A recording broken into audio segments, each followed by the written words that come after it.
Hey everybody, this is a quick video in case you have a Tesla Model S and you need to change the battery in the key fob. It's very easy to do. All you really need is fresh batteries and your fingernails.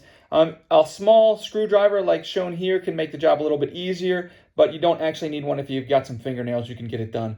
There's really only a couple steps. And by the way, if you need batteries, I'll go ahead and put a link in the description to where you can order these CR2032. They're very common, these little flat batteries that run lots of things like this. But all we need to do is on the back of the key fob like so, we can use our fingernail or a small screwdriver to, at the bottom, kind of pry the case away from the key fob and pull it open.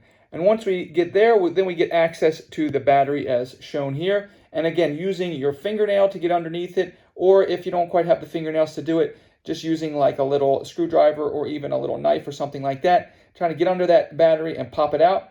And then just pop the new one in the way that one came out, put the case back on the battery, and you're done.